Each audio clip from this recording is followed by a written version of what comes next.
All right.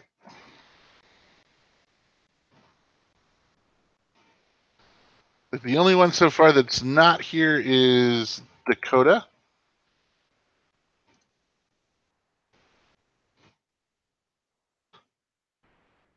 Yeah,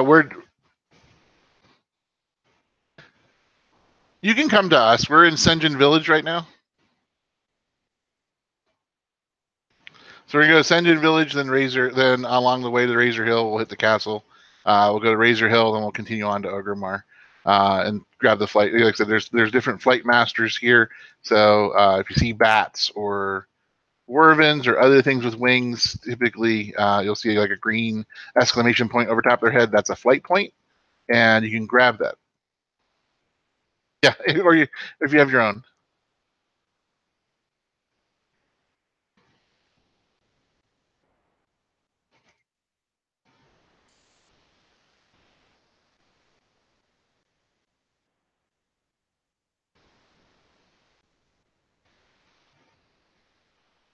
Well, who says they're bad?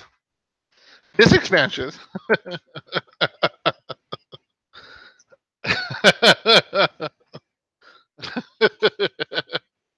To have that impartiality. Yes, yes. The new expansion is and for those of you that this is the first time in, World of Warcraft has been around for 14 years, and they're going to launch their seventh expansion tomorrow at 3 p.m. Pacific time. So oh, sorry, I mean Monday at 3 p.m. Pacific time. And so that's the new expansion. The new expansion is called Battle for Azeroth, and it really gets back into the PvP clash between factions that they've gone away from in other expansions that are there. So there's been 7 different expansions that are out there. This is an old game, probably the oldest of its kind out there. It's also one of the most popular, and it is one of these games that almost everybody has played it at one time or another. And so when you mention World of Warcraft, a lot of people may remember it. Some people left and came back. Other people are still in it. And some people have decided they don't want to play it. So it's a lot of different things. It is a MMO, which means it's a massively multiplayer online game, which is exactly what we're doing now. There's a whole group of us that are here together, and you can go ahead and look at how you can play with people. So this is a very social game. So one of the things we'll talk about as we walk forward is we can talk about the social aspect to it, and being able to go ahead and do other things besides just the normal questing or killing things. We there's lots of different things to do in World of Warcraft, which is what we'll get to when we start talking about the auction house and other pieces. So I just wanted to clarify for those that are new to the game, whenever we're talking about who's good versus bad, World of Warcraft allows you to approach 2 different factions. One is Horde, one is Alliance, and it's both have bad backstories. If you want to put things in the words of morality and ethics, both have behaved poorly, as is normal for large populations or nations, and so there's constant clash and interaction that's there. This next expansion really highlights that, which is something that we can see.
Just looking. Do we miss Olive?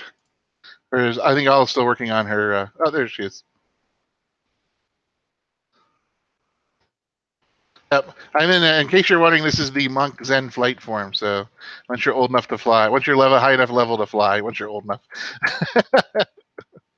we are on the road towards Razor Hill from Senjin Village. You rode right past us. There you are. We're just running past you now.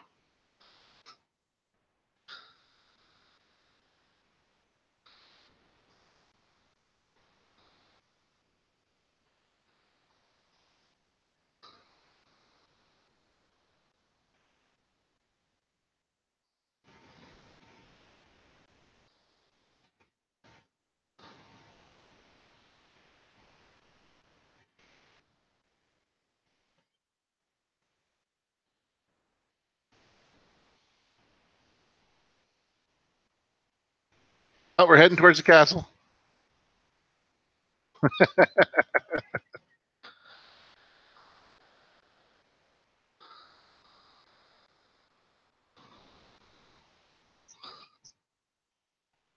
Yep. That's the only castle we have here in Ogremar.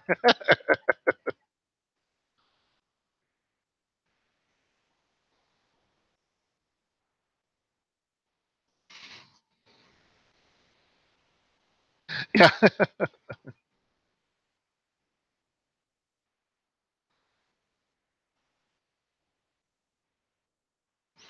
Hmm.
Hmm.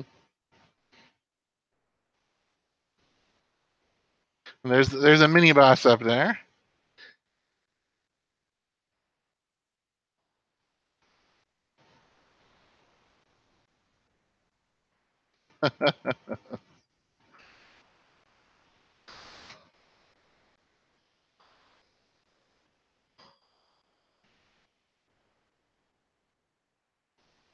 People get lost, and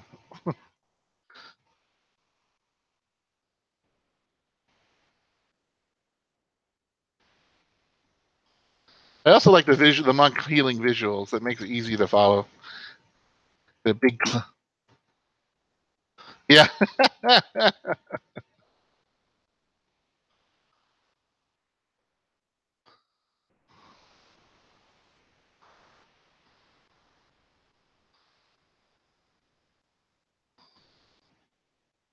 Hmm.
And that's the other thing we let them know, is that there are two factions as well, and that the Horde is the more primitive structure. So you see more Earth, you see more rudimentary design.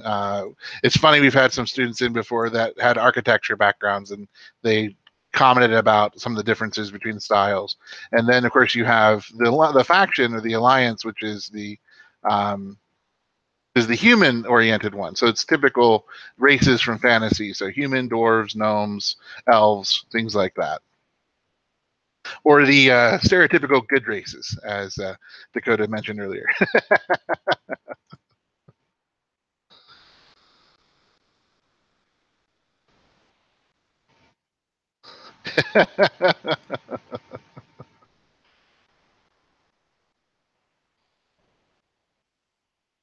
Sure. So what we typically do then is, once they're here, we have them walk in through the front gates, and we go ahead and head on over to the auction house. So since it looks like everyone's mounted, we'll go ahead and just mount up as well, so that we don't slow everybody down.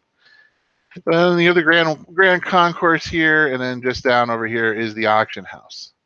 So up inside, you see little auctioneers up there on the stage inside. And if you right click on them, you'll see the auctioneer interface that's there. What's interesting is World of Warcraft used to have a app that you can actually do auctioning on your mobile device. They basically disabled that in March this year for reasons unknown. So, but the thing is this is what you can do, and so this is when we start getting into the idea of virtual economies and looking at the business side within the game. As we said, this is a role-playing game. This allows you to play roles. There are players here in World of Warcraft that all they do is they craft or they gather. And so what that means is, what crafting is it means you take raw materials and you make something out of it. So think maker movement or any other type of manufacturing. So you have you have basically your crafters who can create leather, create tailoring, which is cloth-based goods. You have alchemists, which is potions and medicine, and you have engineers, and you have lots of different other a couple other different professions that allow you to go ahead and take raw material and turn it into finished goods. And so when I talk to my accounting students about this, this is really sort of where we get into having them look at job costing or process costing, and the idea is looking at how does accounting play into this game. So you have your raw materials. So where do the raw materials come from? That's where gatherers come in. So you can either go out and get it yourself by mining or skinning game, or killing animals and skinning them, or going out and picking herbs.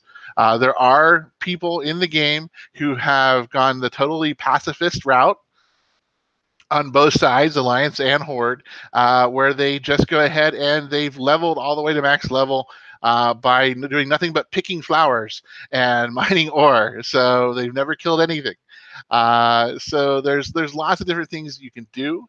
That all goes on the auction house. So if you just go in and type in, so if you go up to the top bar where it says name in the upper left-hand corner of the auction device, and you type in copper, you'll see a whole bunch of copper that's there.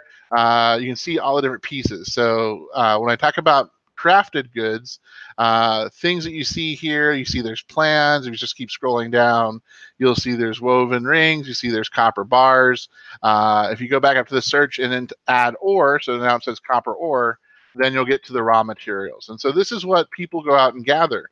There actually is a player on, since I see a couple pandas here, there actually is a player who rolled a panda, and that person has decided to never leave the starting zone.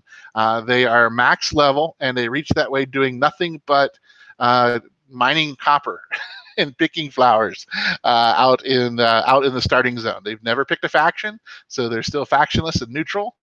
But they have gone ahead and done nothing but level, just doing ore mining and gathering out on the starter zone. So, and like I said, so people go ahead and put their items on here. You can see that what you have here is a very close market system. The prices vary. The prices will fluctuate.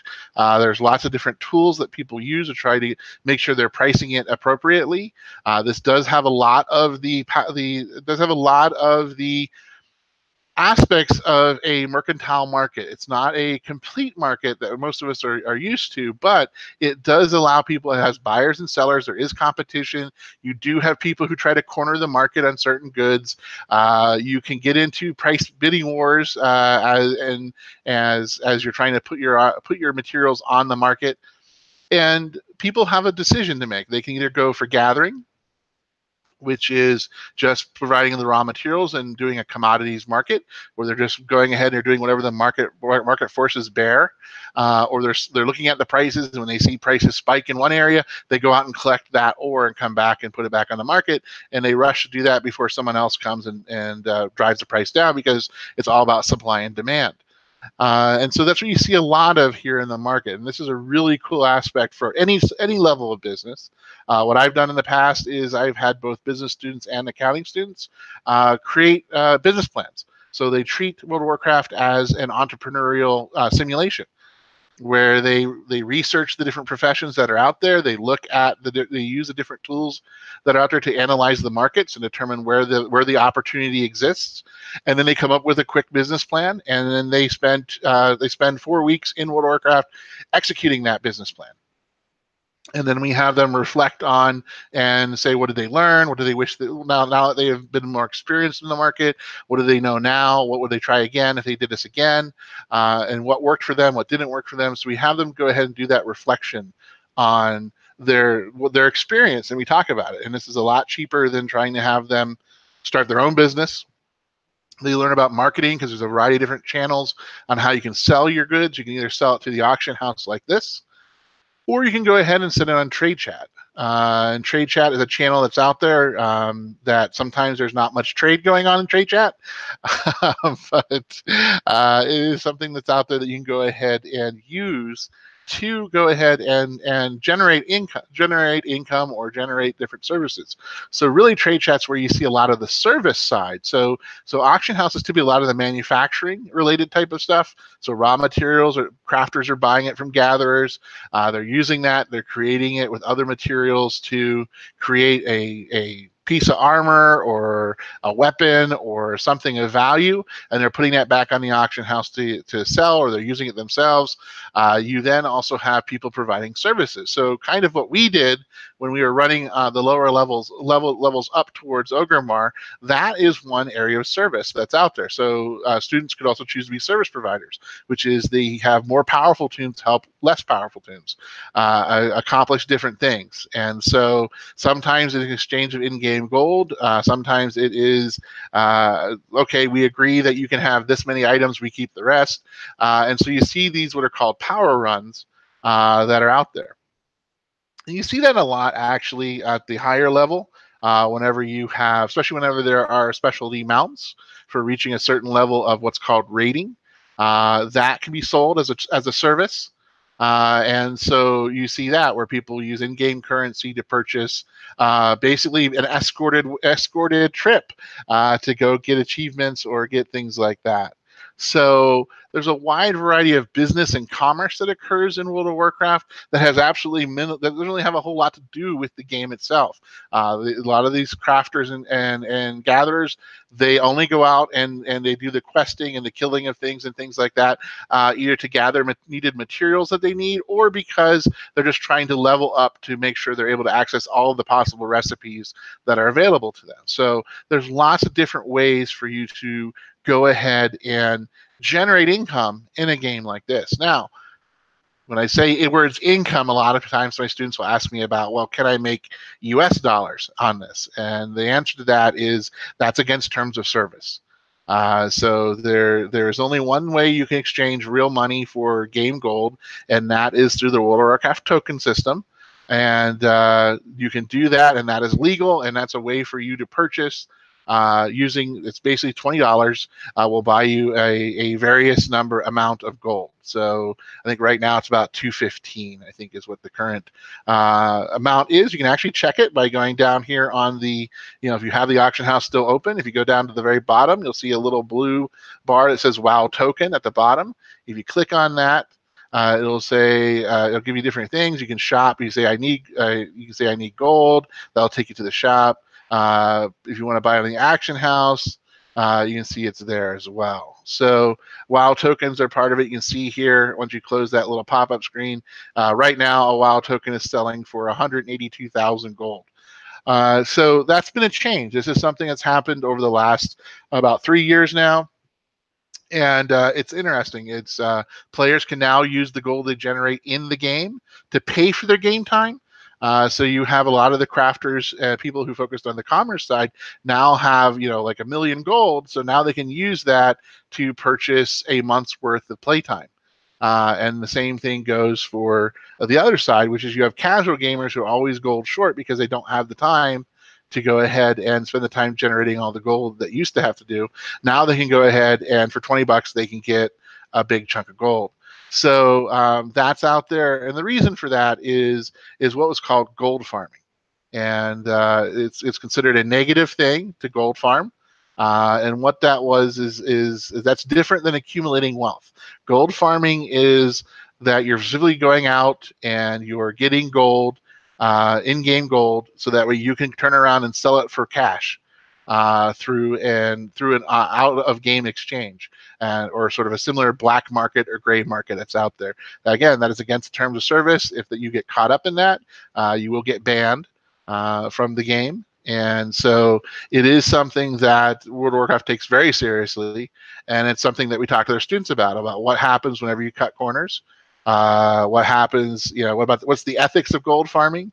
There's also, it's a great discussion to bring in the global side of gold farming, because typically gold farming is happening in less developed countries, and they are using the idea that the labor, that because the American dollar is much stronger than their local currency, that even getting $20 or making $100 a week is more money than they might necessarily make in a year in the country that they're in. Sometimes it's tied to that. Sometimes gold farming is also tied to more sophisticated areas, which is people are going out and they're hacking people's accounts and they're selling off all their stuff, and they're taking all that gold and sending it to other individuals, and they're trying to sell that free gold, that pirated gold, to other people to try to make a quick buck. So there's different things that are out there. There's a lot of different ways you can talk about business ethics, talking about how ethical is your business when people are looking at doing it. You have service economies, you also have manufacturing, and you also have lots of different pieces that are out there. So there's lots of things that you can go ahead and play around with in World of Warcraft, and that's one of the things that Lear was talking about a little earlier, is the different aspects of World of Warcraft that you can do. So sometimes the business is considered a role play, though Lear may disagree. I know Lear has actually participated in role playing here in the game, and I don't know if Lear, you want to talk a little briefly about that cultural aspect of this game, especially since we're on a role-playing realm.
Sure. So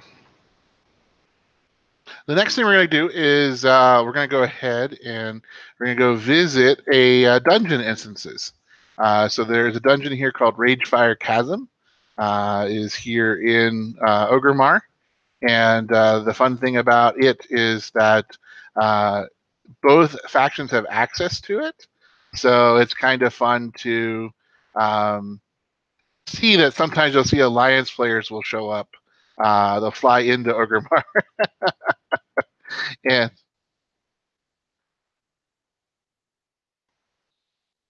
okay.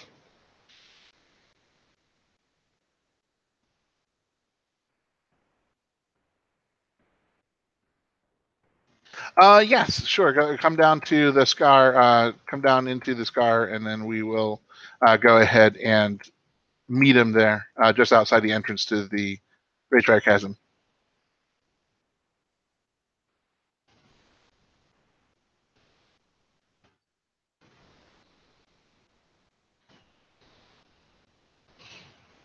Sure. That's right.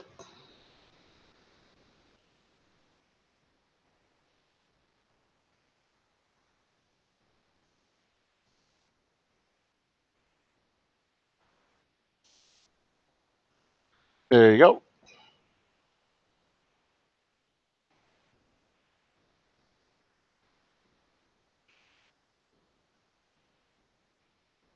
Yeah, there she is.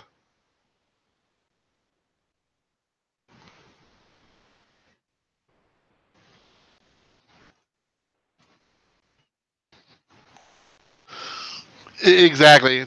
It's a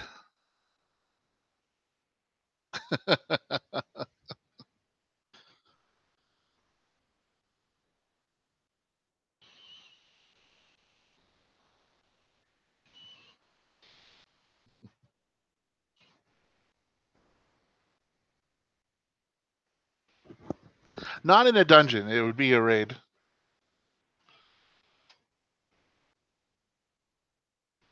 Actually, looks like who's our lead? I think. Okay. I mean,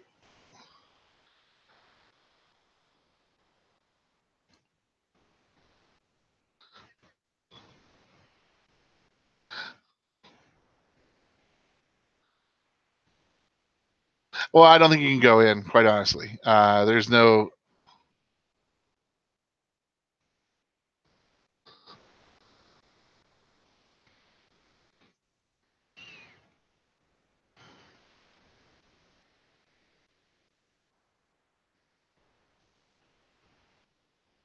Yeah, so I have Franz with me. I think.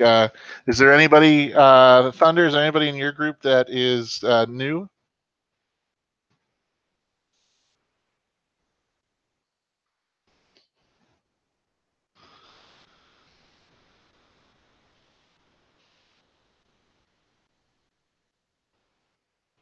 Okay.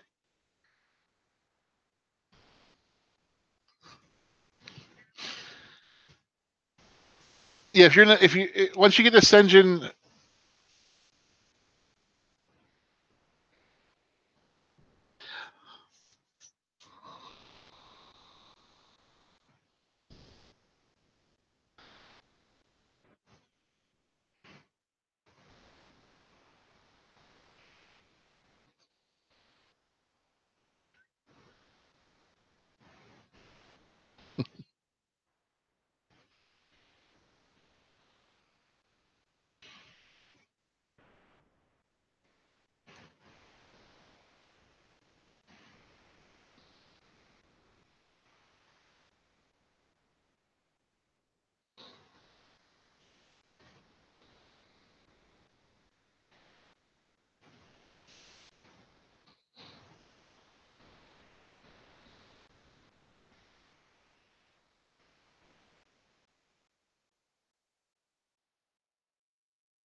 So actually, probably what we're probably going to do. Actually, let me get actually unmute myself in Discord.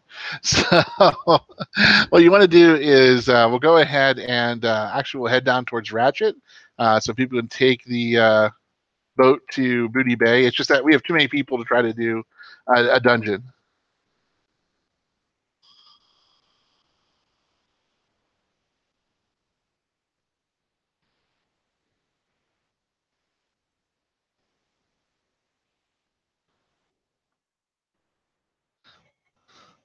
Well, I think there's a little bit of a delay. I know that Olive was saying that she was getting double me in stereo for some reason. So I think it's kind of what we're seeing.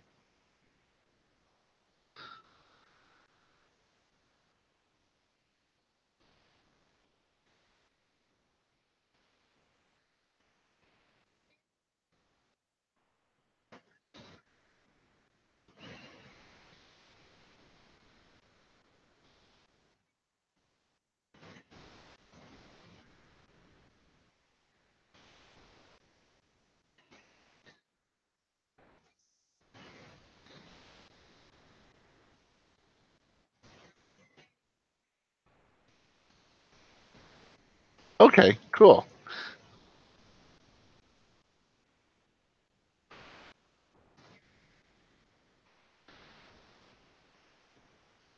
Another thing we'll do is we'll go ahead. Let's just have everybody meet outside of Ogremar, because what we'll do now is once we gather, we're going to head down.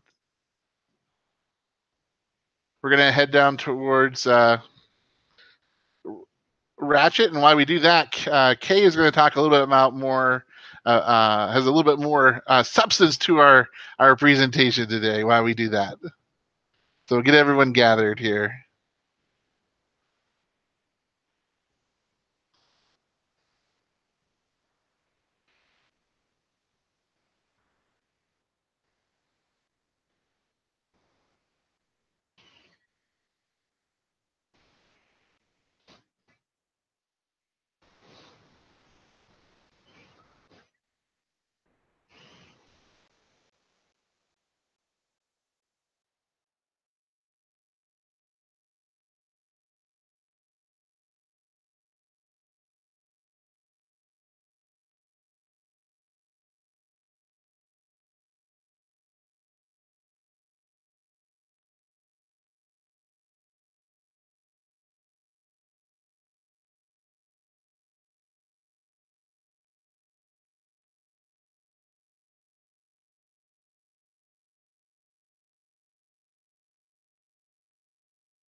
We're getting everybody in game. For those of you just joining us, welcome. What we've done so far is we all started in Senjin Village, and then we worked our way up to this city, which is Orgrimmar. And the other thing we're looking at doing is now we're going to head over to another city called Ratchet. And while we were in Orgrimmar, we talked about the business aspects of World of Warcraft. So a quick summary is that World of Warcraft has an auction house. Allows you to sell raw materials like ore or leather or other goods, herbs, and then also it has a crafting system, which is a manufacturing system, which allows you to take raw materials and make finished goods like armor or healing potions or bandages, things like that. And then we had talked a little bit about some of the role-playing aspects that are available in this large multiplayer game that is World of Warcraft. And so it is something that you can go ahead and explore a lot of the different things. If you're not someone who likes questing, if you're not someone who likes killing things, you don't have to do that in a game like World of Warcraft. There have been plenty of instances of players who have gone ahead and been completely pacifist and not engaged in any fights or anything like that or killed anything. And they've still been able to level and interact with other folks in the game. I'm sorry to interrupt. I didn't know if you saw the notes from Nelly. He was asking in the YouTube live streaming chat, it's disabled, and no one can type in it. And he was asking if he could enable. I can give it a shot and see. I think it's something I have to set up though initially when I first set it up. I don't know that I can. Let's see. Oh, explore as I'm talking. So the other thing we could do is we'll go ahead and Kay's going to hop in on the live stream. So those of you watching the live stream, Kay will then go ahead and talk about those different aspects that she has used the game for and how she approaches when she introduces instructors to a game like World of Warcraft. Okay, well, if you could just go ahead and you could go ahead and live stream and take the people down to Ratchet, that would be great. Okay, because the thing of it is, we started about an hour ago. So where we started was in Sinjin, and then we then went over to what we call storming the castle.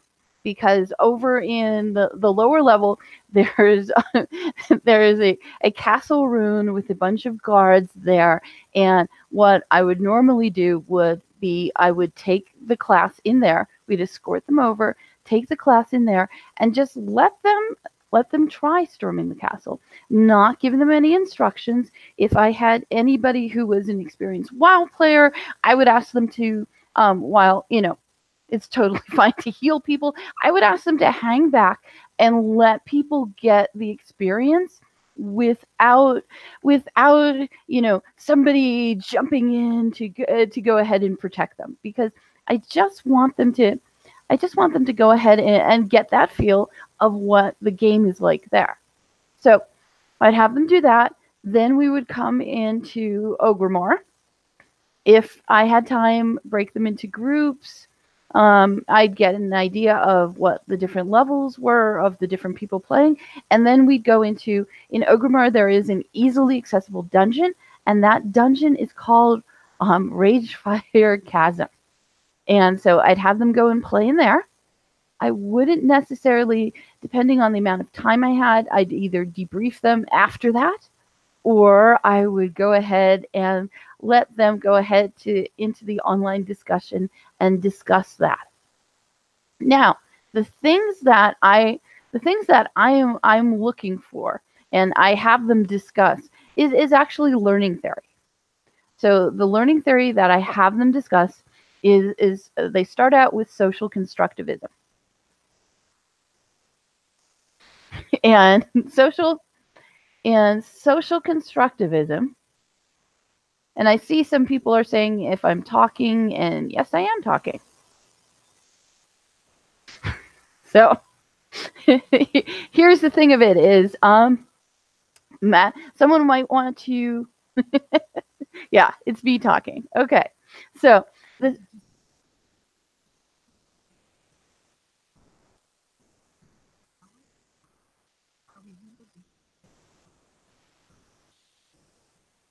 Okay, well, Chris was going to, while I did this, Chris was going to go ahead and run people down to Booty Bay. And part of this was us being all together. So I would say, to get the experience that I would do with my students if they showed up late for class, I would say that to come to outside of Orgrimmar, and join the group and go with the group. And what I was saying earlier was, depending on the level of the students, because I do this with teachers. I'm gonna have a couple people who know MMOs well. I'm gonna have somebody who knows WoW well. I give them tasks. The reason I give them assignments and tasks is so that they don't get bored when we're running a bunch of level 1 people around. And I do this in my physical classroom if I have a student who I know is a little bit more advanced than everybody else with the subject matter, or maybe more advanced with the technology. They become my assistant, or I give them tasks. So, Chris, if you're running them down, great, and I will go ahead and continue.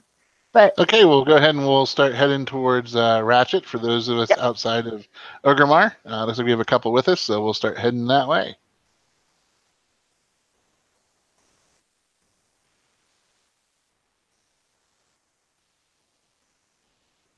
Okay, so in any of these things, when it comes to social constructivism, the two main points that I'm trying to make with my instructors, and the thing about it is, I do community college, so my instructors do not have a bachelor's degree in education. They may have had no formal training in anything that looks like education. They could be computer science. They could be welding instructors. Except I will tell you, my welding instructors are usually gamers, so I don't have that much of a problem with them. they actually help along the way. But the 2 points that I'm trying to get to my instructors, whether they're going to bring games into their face-to-face class or their online class, is I want them to understand that teaching with games is a little bit different. And the 2 points that I want the 2 big points, and go ahead and type in to Discord if this is familiar with you at all,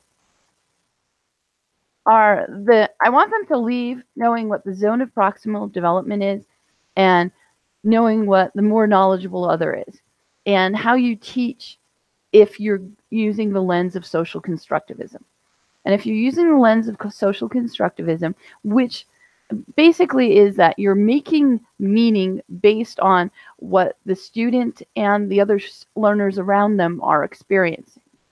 So the zone of proximal development is that point that your students get up to where they can learn things by themselves. And you've seen this. You've seen that students can go look up things on the internet, and that, sometimes they go ahead and get the right website. Sometimes they have no clue, and they just go all over the place. The zone of proximal, here's why I need to, because I want to educate my instructors. That's why I use the terms. I want my instructors to know if they go to a conference, if they happen to be reading a research article and these terms are mentioned, I want them to know what these terms are. So for me, it's not enough for them. And some of these things are intuitive because they've been instructing. And like my welding instructors, they've been instructing for, 10 years. They may be using these instructional strategies already, but I want them to know what it is. I want them to be able to get into it. I want them to be able to have a discussion or discourse with other faculty members and instructors, use the terms, and I'm setting up the epistemic frame. So I want them to be able, when they go to the state meeting on curriculum development, I want them to be able to use the terms that the other people are using. So for me, it's very much, if you become my student in any way, shape, or form, I just get very protective. Okay, and I don't want anybody thinking that about my automotive instructors, my welding instructors, or anybody else who's coming into education and teaching who might not have had the formal teacher development. And in higher education, unless you are teaching education, chances are you don't know a lot of these terms. So, zone of proximal development, that is when you have to intervene. So you can think of it in terms of formative assessment. You're going around, seeing where the students are, and it's okay to let them struggle. It's okay to have them work on things and to take the challenge, but at some point you jump in. And the other point about it is, for the more knowledgeable other, that's what I tell them their role is.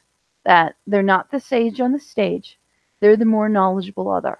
And that they should be aware and watching and doing that formative assessment to see at what point does a student or a group of students need the intervention and how far can they get on their own. Depending on the subject matter, you might have to jump in right away.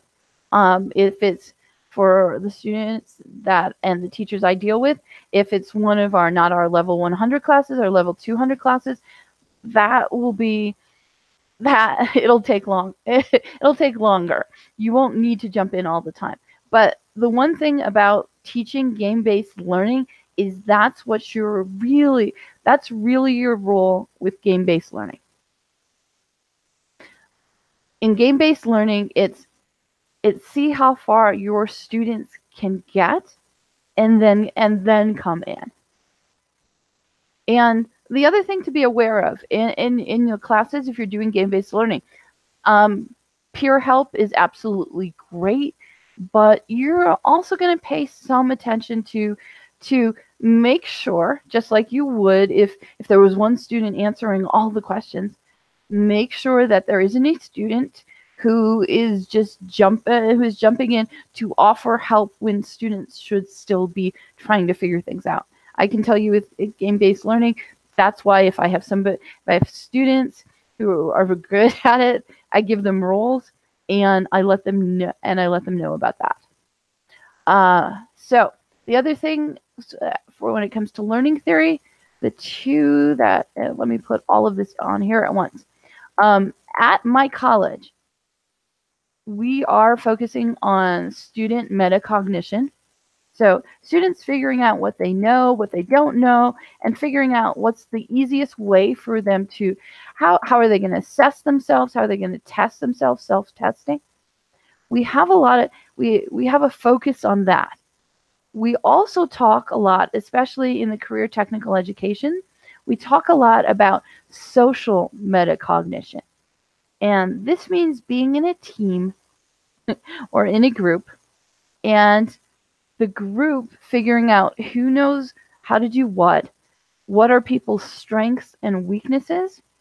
And this is putting my teachers in a MMO. This is a really good way to have them discuss social metacognition and make it explicit. And I end up, since I've been doing this kind of training with instructors, I usually, even when I'm doing like the lower level stuff before we even got into games, there's always discussions about team projects and how much they hate to give out team projects, and the students hate team projects and they never work out and they're free riders, and that's why I bring in social metacognition. I bring in social metacognition so that they can go back to their classroom, and when they assign team projects, the team can have discussions not only about accountability and who's going to do what, but what the strengths of the people are and how they're going to go ahead and divide that up. And in some of the courses that I do, I don't love team contracts, but I do have a boilerplate team contract that I give out to my instructors if they say it's just not working. That's pretty much, and the reason why I don't love team contracts is because usually the students get put in boxes about what they do, and then they don't do any kind of going and doing more than it. So that's why I don't love team contracts. But if I have to start with team contracts and give them to somebody because they're just really having problems, I'll go ahead and do that. But social metacognition is really where you can discuss what people's strengths are. And the reason why MMOs are so great with that is everybody has a different role. Everybody has a different role. There's 3 main roles here. There's tank, healer, and damage per second. And like the simple thing that you're doing to get over to Ratchet, with my students, I would have them make a plan on who's going to do what to get us over to Ratchet. And I know you might be saying something like, oh, well, what about students who haven't played WoW and they don't know what you mean by Ratchet and things like that?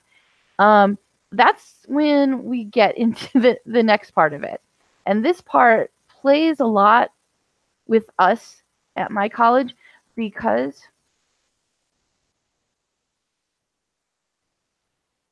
oh, sorry, it didn't come in all the way.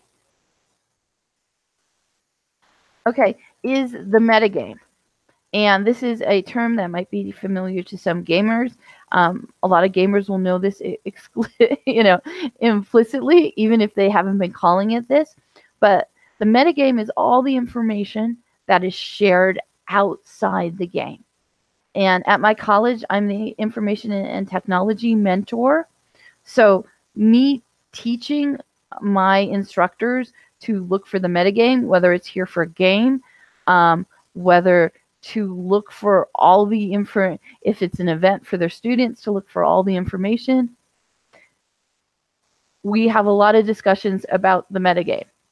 And the metagame really plays into these 2 learning theories.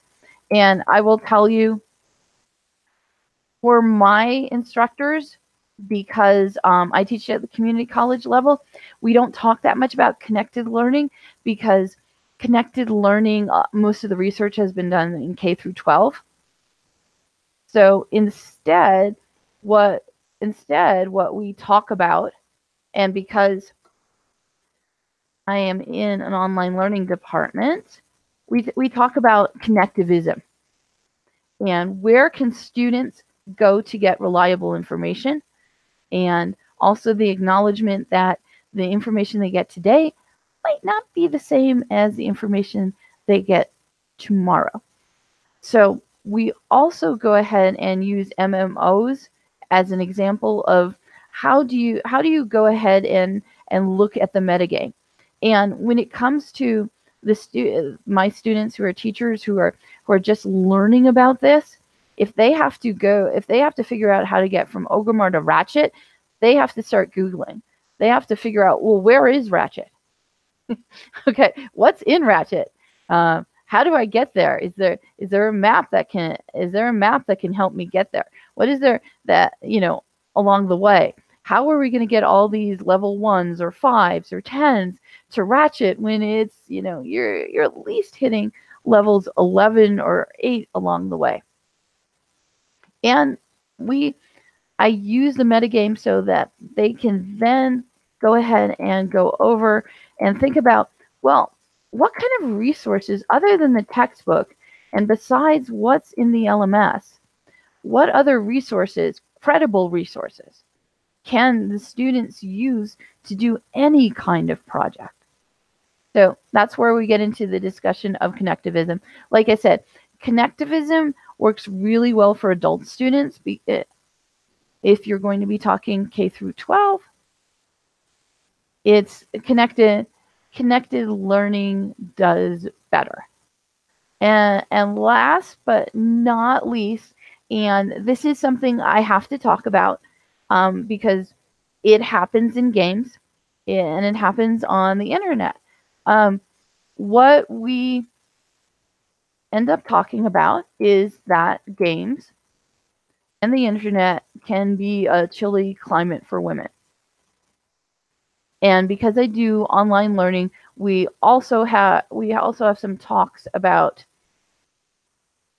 what is online microaggression, and this is an area that I don't want to end up being the troll queen, but I am doing some research in, and that's a lit review on it. Online microaggression, I will tell you, can happen from women. There's no way. I'm not saying that women can't do it. There just hasn't been a lot of research on both doing. The other thing, when it comes to a chilly climate for women, we talk about, and this is a term, and I'll put it in here. It's called the poison chalice. So the term, the construct, chilly climate for women, when it comes to STEM and when it comes to information technology, at this point in time, it's so well known. You don't even have to put citations next to it if you're doing academic research. It's like, and maybe Chris can do this for us, but it's straight out of like Games of Thrones. It's like Khaleesi, this is known.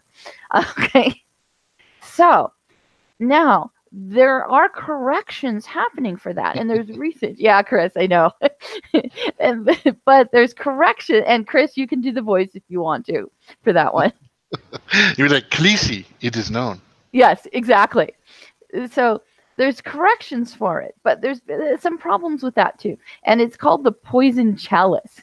And the corrections that are kind of happening for it is that well-meaning professors, and I'm talking about higher ed here because I'm talking about research that's being done in higher ed. The professors in engineering and science are correcting for this. They are making sure that they're giving female students help. They're making sure they're feeling included and things like this. But then it's like they're overcorrecting for it. Okay? Now, it's wonderful that they're doing it. Okay? And yes, the research has shown that female students may not have had as much time being able to tinker with things and take things apart and break things. And that some of the hesitancy might be coming from that. It might also be the culture and how they're being treated and things like that. But the poison chalice actually refers to the kind of help they're getting from their professors. And there's two kinds of help there. There's executive help and instrumental help. Executive help is when you do it for someone, rather than just giving them that instrumental help, that one little hint or notch that will get them to say the next level, or to get them to figure out the next step. So when it comes to game-based learning, and when anything with the technology, with my teachers, we talk about the difference between executive help and instrumental help, and that students do need to figure out some things for themselves. And when it comes to that technology, there might be a bit of, like, you might hear a little bit about, oh, but this is hard. Oh, I don't know how to do this. And perfectly fine if they have that little bit of struggle, especially if you're doing game-based learning, because if they don't have that struggle, they're not going to get that Fiero anyway. So one of the key things about game-based learning goes out the door. But another thing that I found in game-based learning, and I tell my instructors, that you might have a student who is really that more knowledgeable other who wants to help everyone, even when they don't ask for help. So that's something to be aware of. That's something for you as an instructor to go ahead and be aware of, that you might have a student who's very, very well-meaning, but who jumps in, and rather than letting the other student figure it out, they do it for them. And the way that I've talked about this, it's like wanting to see the movie, the thriller and the mystery, and wanting to watch it and try and figure out the mystery while you're watching the movie, rather than somebody telling you what it was all about at the end. It's like going to that. So if you're going to go in game-based learning, and you'll have students with different levels, you're going to, a spoiler alert. That's exactly right. It's the don't steal my Fiero. My Fiero is trying to figure that one out. So yes, it's something that you might not normally look for in your classroom, but it's something to just be aware of. So that's about all I have about the MMO stuff. So I will go ahead and take any questions?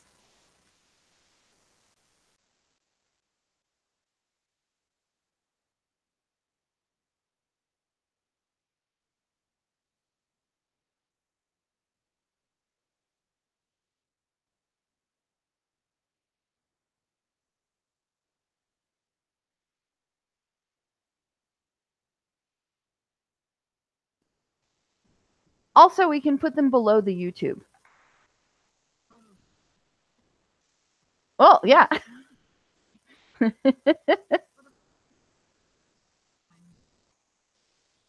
Yeah, and I mean that's like that's part of the thing. Part of the thing is, you're is that you might have a very helpful student, and like I said, you just have to have that little discussion and go, okay, let's give them 10 minutes to figure it out. If they don't figure it out in 10 minutes, it's perfectly fine. We will go in and we'll go in and we'll help them all, not a problem.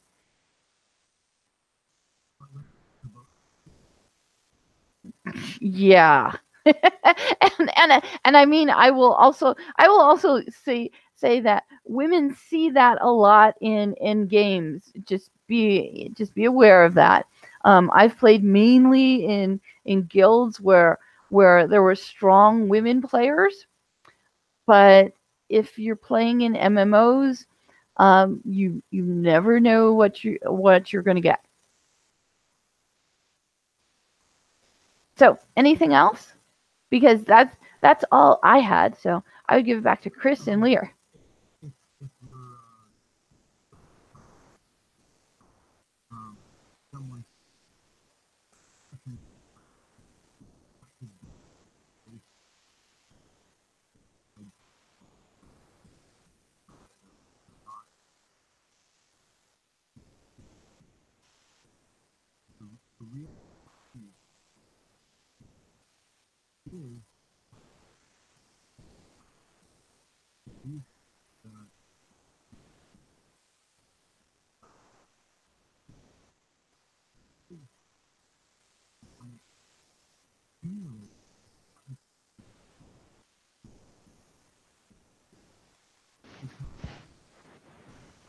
Mm-hmm.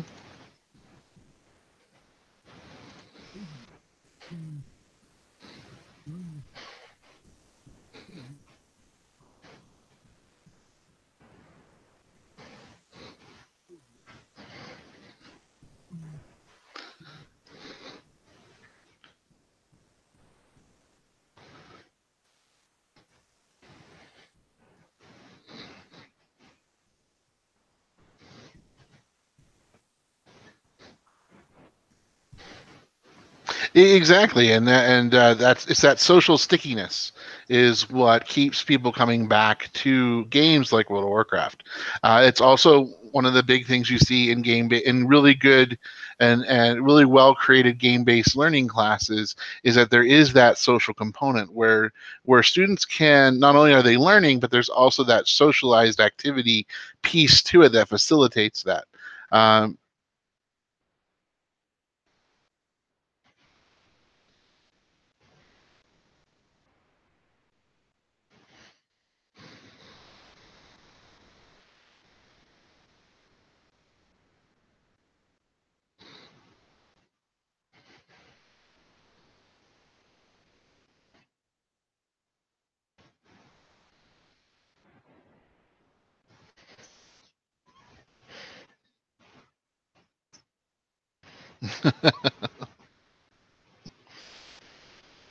Okay, I was gonna say that's great, and I'll go ahead and Savage Taurus just typed in. Yeah, I learned about how the stock market by selling and buying in games to the point where I understood it better than my uncle, who thought he was an expert on stocks but really didn't understand the mechanics.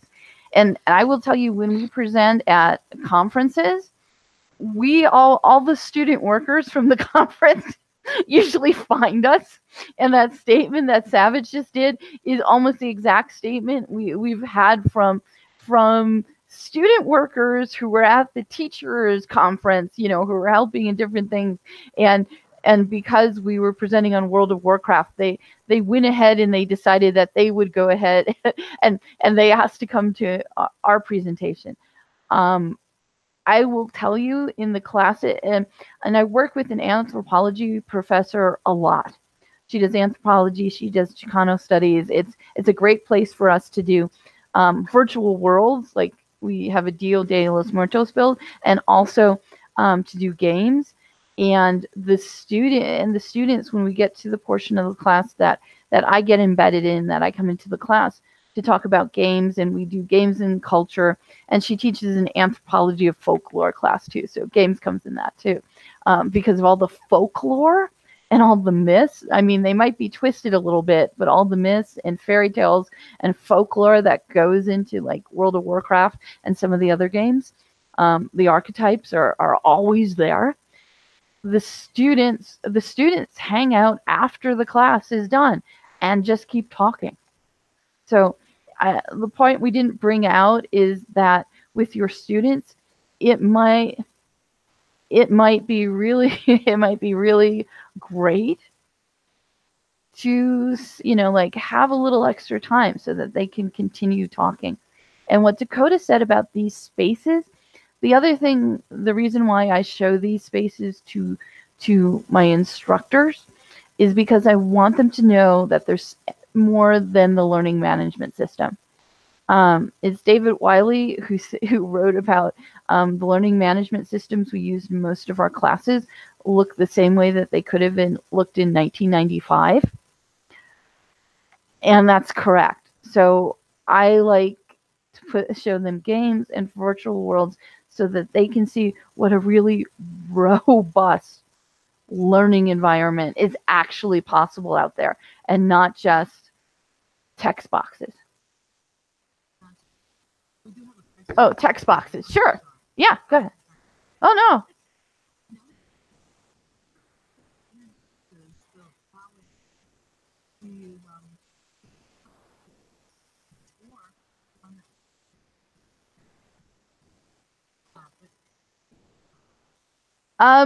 Yes.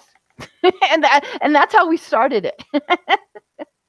So, oh. Mm-hmm.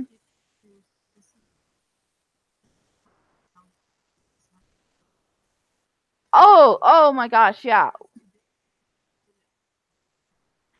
Yes. I was going to say, yes, we have several videos that could tell you about how to do statistics in WoW, how to do auction house in WoW. And yeah, we have a good number of those videos.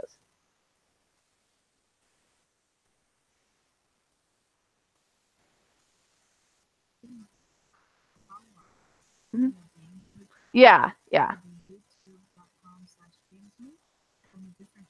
No, it would be in the GameSmook one, and yeah, you could. Most of them are labeled really well, but what I was going to say, I'll go find some of those links, and I'll add them. I'll add them to the bottom of the Google document, because we at this point in time, I have over 500 videos.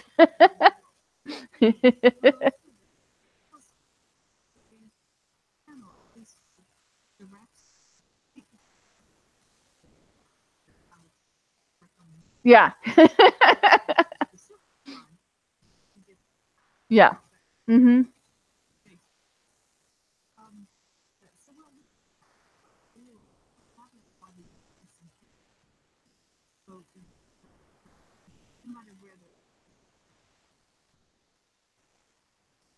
Yeah. Yeah. We did our first GameSmook in March 2012. So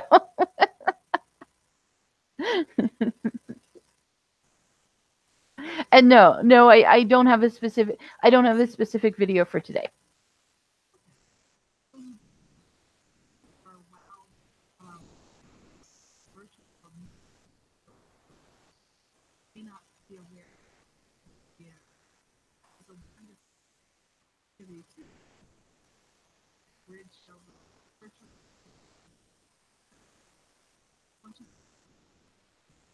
Okay.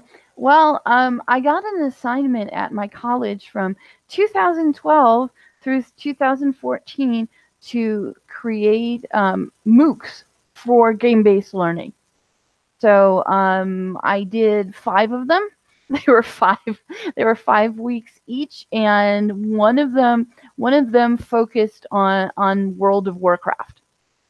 So I can post the material from there. And yeah, it was just a very nice time that they that my college system said, let's create let's create resources and material for game-based learning for our people. And my college has a habit of doing that. What they'll normally do is they'll normally fund a big training, and whoever wants to do the training can do the training, and then and you do that in like a mass group, and then after that whoever is conducting the training will then do smaller trainings, or more specific trainings based on what people want.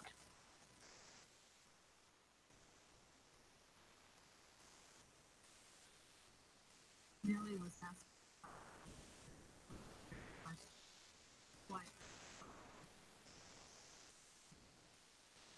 what we're talking about learning is it allow whether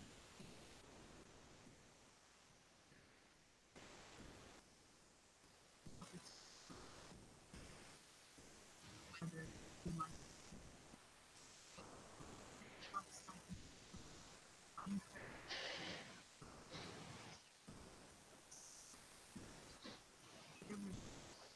something something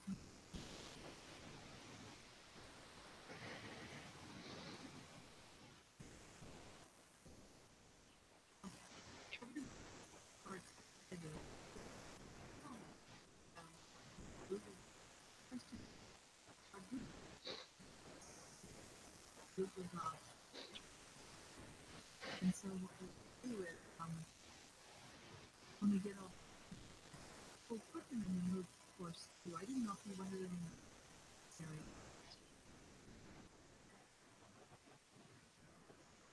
Simulate all those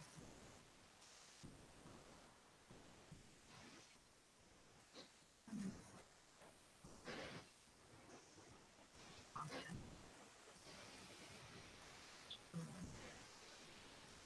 Oh, and what I wanted to say was I didn't prepare the Google Doc ahead of time. And I normally don't do that with my students. I normally cuz I kind of want them to pay attention to what I'm talking about when I'm talking about it.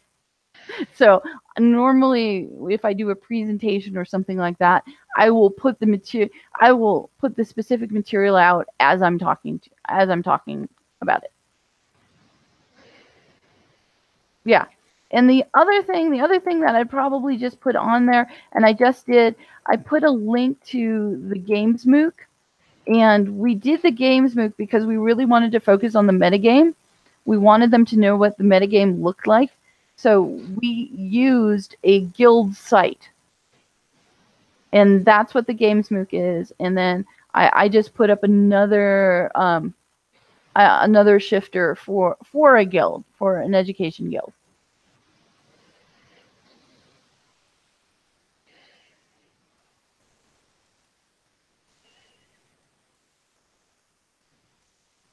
Now we have a statement how to, you know, Oh yeah. I did this probably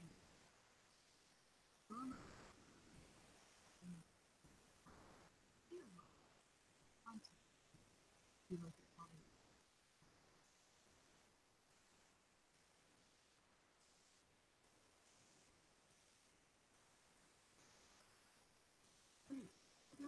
question.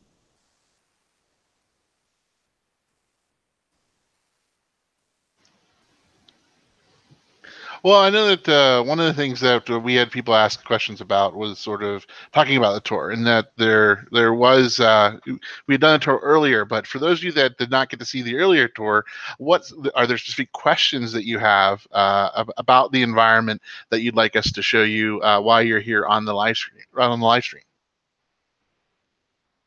We have one question that says, how do you introduce the platform to new members? A lot of this is one-on-one. So for instance, what I will do in my classes is I will pre-record a piece, or I'll go ahead and pull it up uh, on the specific computer I'm on, if I have a computer that's able to run World of Warcraft, or I bring in my private computer, and then I just show them the world and walk around. The other thing I have them do is I have them go to look up World of Warcraft on Google, where they go ahead and they pull up the game, because there's lots of information on the official game site. I also give them links to the metagame that Kay had talked about earlier, which is all the supporting sites that are related to World of Warcraft, but not necessarily monitored by Blizzard, which is the company that actually goes ahead and builds this. So we give them lots of resources. So we give them a conceptual idea of what's there. And like I said, I use videos and I show them some walkthroughs, or I do some live sessions with them. And this is at a community college level, is where I teach. And then what we have them do is World of Warcraft has a model where you can do a trial version, so they can go in. I have them encourage them to try the trial out. My focus is really on the epistemic frame of business. So we focus on them applying the skill set in the business classes that I'm in to the game. And then we go ahead and focus on that. I do give them a brief tutorial, or I have recorded pieces that I give them, and step-by-steps that I've generated for classes in the past that I've gone ahead and do that. As far as Nelly asks again, is can we share a list of video tutorials? I'd have to dig for them, but sure, I can see where I have those pieces, because some of them were just pieces I created on my own on different accounts. So they're scattered to the wind at this point, but I will definitely go ahead and look for them and add those to the Google documents that we have. Also, I know Kay has some on the Games MOOC, where we've done multiple tours in World of Warcraft throughout the years that we can go back through and look and see that's there. Okay, so Chris, if you'll Yeah. share my screen, I can talk Sure. about how I do it, and mine is with teachers. And at this point in time, they are already familiar. They are already familiar with a form of VoIP. Whether I'm going to use a Google Hangout, they've been in Google Hangouts with me before, or they've been on Zoom with me before. And what I have them do is share their screen. So they're already at the point where they're used to even screen sharing and getting on mic and things like that. Discord's kind of new, so I don't put them in Discord at first. So this is the starting point. So Chris, and Nelly says. So we do have a question. One of the questions was, what is the difference between Inevitable Trail and the Games MOOC? We started answering it in the Discord. So the Inevitable Trail is the name of the guild in World of Warcraft. So in World of Warcraft, there are social structures. You can either play it by yourself, or you can go ahead and join what's called a guild. All the guild is it's a group of people that are joining in for a common purpose. You'll see that in chat. Sometimes people advertise membership for guilds. So Inevitable Trail is the guild. The Games MOOC is of individuals who play in World of Warcraft, as well as collaborate face-to-face and online. We're all sort of collectively joining under the Games MOOC title, and that's the name of that YouTube channel. There's also, if you look out there, there's also a Games MOOC, which actually was a massively open online course. And so she had some other instructors and people help her out, as well as when she created multiple iterations of that open course. There's still tons of great information out there, even though it's not necessarily an active open course at this point in time, but it's definitely encouraged people who are new to game-based learning to really go check that out, because that's a lot of the stuff, a lot of the concepts that we're talking about here that might seem very advanced. They're approached from a much newer level, or a much less experienced level in that Games MOOC, to allow that scaffolding to take place as you go through the different iterations of the Games MOOC.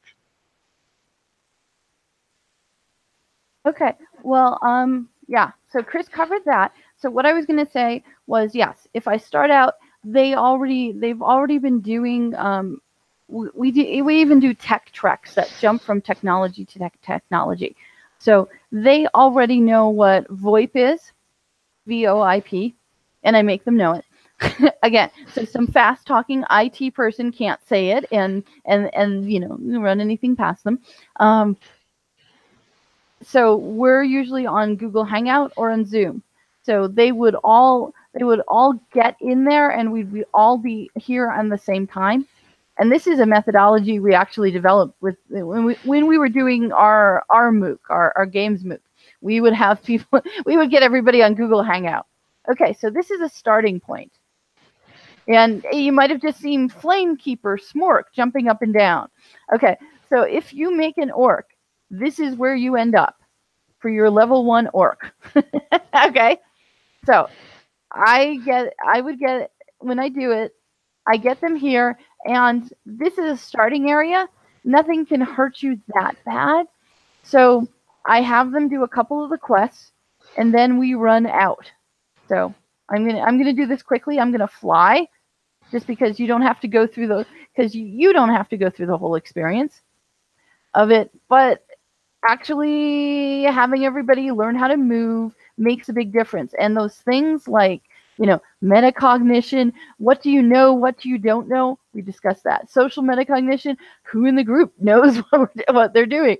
Who doesn't know what they're doing? You have those kind of discussions. Somebody has figured out how to do a spell, or don't go near that animal because that animal will, that animal will try and kill you. While this other animal, you can walk straight up to this animal and there's no problem. So what we do, oh, go ahead.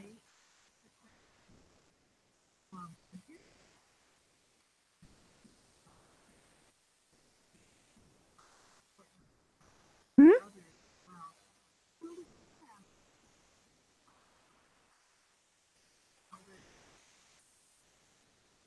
Hmm. Oh, sure. Okay, let me just get there. So let me go. This is the world map.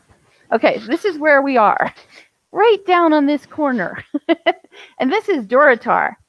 Now, going bigger than that, here's Calamar. Here's like the continent. And now see where I am and see where all these other people can go ahead and be. And then there's the world, which they don't do all of it, but Worlds. yes, worlds. And the question for those of you who listen just to the live stream and not the Discord is there's a discussion about where are you at in the world, or how big this game is, Mm-hmm. and whether or not it was browser compatible or not. And unfortunately, it's not. It's not a browser-based game. You do have to download a sizable chunk. It's about 52 gigabytes of information that's there, so you have to have a significant amount of space on your computer allocated to it. There are obviously video card requirements and things like that as well. The other thing that you'll see is that this is changing up things. In the past, they used to let you buy what they called the battle chest, which was a low-cost version to get access to older expansions. Unfortunately, with the new expansion, they're moving away from that, and they're getting rid of that now. And so now they're moving it so every expansion that they roll out from now on will include all the other expansions.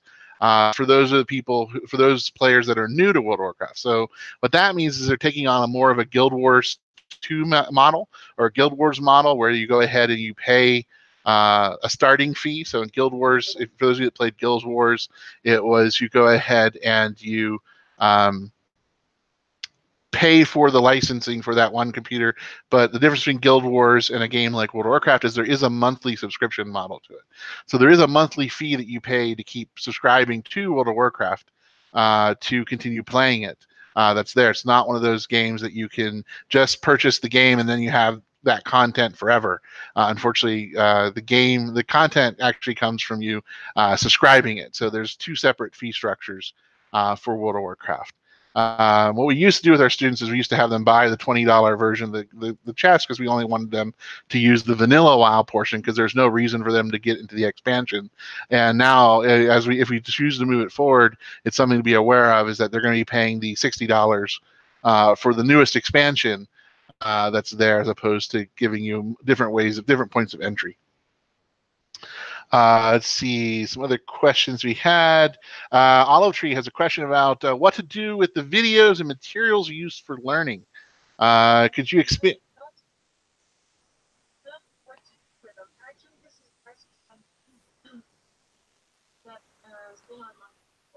Mm-hmm.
Mm-hmm.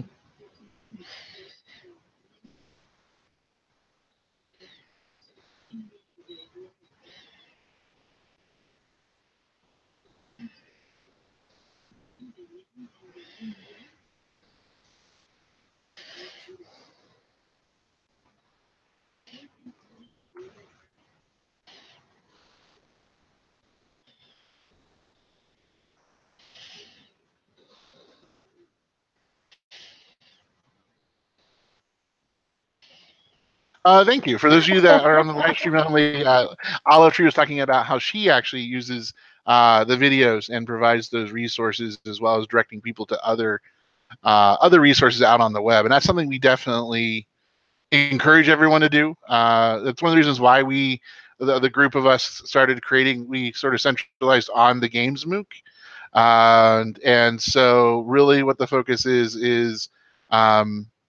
For us is why we sort of went underneath that games MOOC. Let's say if you go to the games MOOC URL, you'll see that or the YouTube channel, you'll see that there's how many videos do you have, Kay? Hundreds? Are they in the hundreds or in the thousands now? No, we're in like well, some of them I keep unlisted, so I have over 800 videos, and and 500 of them are public. I would say what Olive Tree was saying is exactly why we really talk about the metagame, meaning that there are resources outside the game. And as far as us making videos, the videos, I will tell you, the videos we have made, there weren't necessarily videos like that sitting in and waiting for us. And the way that we know that is because, like, we have one World of Warcraft fishing, and God, I'm trying to think. It has like 3,000 views, maybe 4,000 views. That was way more than we showed any kind of educational group. So the WoW community and I was not the star of that. Our friend Jerry Bushko is the star of that one, where he shows people how to fish in World of Warcraft. But the thing of it is, if you can't find a video, we've just made our own. And also, we also take a look at those videos, and sometimes those videos won't work for us because they make assumptions about player level and player knowledge. So sometimes we'll make those videos because we know where our students are starting out. But we absolutely encourage everyone to go out and see other videos. In fact, and Chris, if you want to do this while I show a little bit more, if you want to find some of the RAID documents where we would actually make annotated bibliographies of videos so that people could know what videos to go ahead and watch. And so we've run the gamut when it comes to that. And we've also been in World of Warcraft where other people outside of our class or our guild were around and would just come and be part of our video because we were like something like, oh, we're showing people how to go through, like, it was one of the islands. Oh, how to go through these islands and pick up the trinkets. Hmm?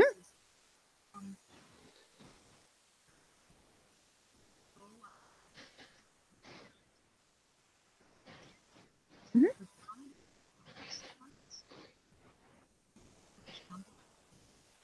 Mhm. Yeah.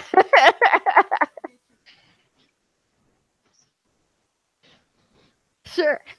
And I'll just continue. Like I said, I usually I usually start at the York area. I have them run across, and we come here into St. John Village because it's a very, very small village. But it's kind of cool looking, and you get to see that, oh, look, there's other there's other creatures other than orcs. And this one is good to talk to because you can see how he's selling things, and you can see how you can repair an item. So we'll spend a little time here getting everybody here, and then we do what we call, and it was funny because Lear went ahead and said the actual, like, castle or quest name, and we're like, oh yeah, we never call it by its name, we just call it storming the castle. So we try to give them, and if you're thinking about a design, this is Keller's Ark's motivational model. We want them to end the day with feeling like satisfied, like they've had some success. So we grab everybody, and as I've been talking about, you will have students who have different levels. So you might have some students who can play WoW better than you. Give them a job. Okay? We have everybody run down this road, and it does take a while because we're in level 1s. We don't have a mount. We don't have a fast mount. And so people more experienced, I put someone at the very front at the point, and then somebody, doing backdoor at the rear of the formation, and we all run up here. Okay? And we try to stay away from the scorpions because the scorpions can go ahead and kill a level 1.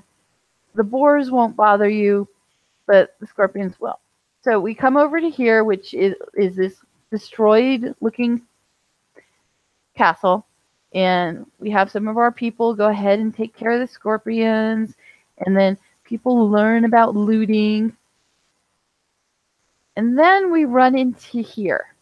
And what I normally do is we do have some higher level people, and we hold back and we let the lower level people go ahead and try, and they can try ahead and sneak past.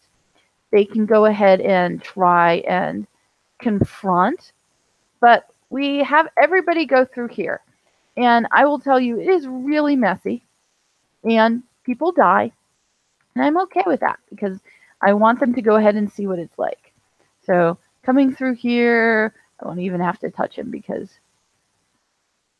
I can sustain whatever he's doing. So run up here, come through here, following the quest. We need to find things. We keep running. The whole group comes through. There is. Go ahead, Chris, if you're going to say something, or if you were going to give any kind of illustrations or anything. Oh no, I was going to say is that for this is a really good starting area because number one, they're all low level. Number two, it gives them a flavor of the questing side of things because as they're doing things, they'll pick up some quests. They'll be able to figure out how to, loot things that they go ahead and if they're part of the group. It starts introducing to the social aspect because they're all forming a group. So you can see over there on the upper left-hand corner of Kay's screen, you can see how there's three other characters listed in her group, Cheerwine and Franz. So those are her. That's people she's grouped up with. And so in World of Warcraft, the way they set up things is that there's groupings of five, which is basically just a party. So party of five, yay. And then the next thing they do is they also create larger groups, which are called raids, and you can have up to 40 individuals in raids. So there is some content in the game that does require 40 players, and typically these are what are called world bosses. So these are one of the toughest or hardest people to play that's out there, so you can see. So we have another question on Discord about what is the general reaction that we've had to students from these types of environments. Have you had any who are completely against it, and how you think that can be used for learning? Or I should say, how do you think that this can be used for learning? So I will tell you from my reaction, again, this is working with community college students, so that could be anyone from a precocious 12-year-old. We've had those before in community colleges taking classes, as well as going ahead and having people in their late 60s taking classes. So we have a wide range of students. Probably about 30 to 40% of my students are traditional aged, and what I mean by that, they're below 21 years of age. When they start out. So, and then probably by the time they graduate, or so they transfer into a 4-year, they're in they're sort of in their early to late mid 20s is probably the big chunk. So for us, the reaction has been, I'm not a gamer. Which leads to a wonderful discussion about epistemic frames, the term that Kay brought up earlier, and I have as well, where I talk about that my focus isn't about whether they enjoy the gameplay or not. It's about about the student applying the business principles and business concepts they've learned in class to the game. And the focus is not on how much money they make. It's not on how well they play the game. It's how well they are reviewing the market. Do they make smart decisions when it comes to buying and selling? Do they understand the idea of what is a product or what is marketing, and how business and commerce should work when it comes to setting their prices and purchasing raw materials to make into finished goods? So for me, the most of the pushback from students have been in the area of, well, I'm not a gamer.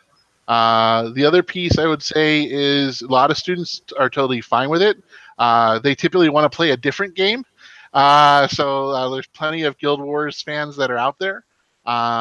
So that is one of the things that's there. The other reason why I limit it to 4 weeks is that with the purchase of the World of Warcraft software, you get 1 free month of play. So what I have them do is we play around on trial accounts first to sort of get over the initial issues of navigation and things like that. And then when they purchase the software, it's included as part of the class. It is something that's required, enlisted in the course.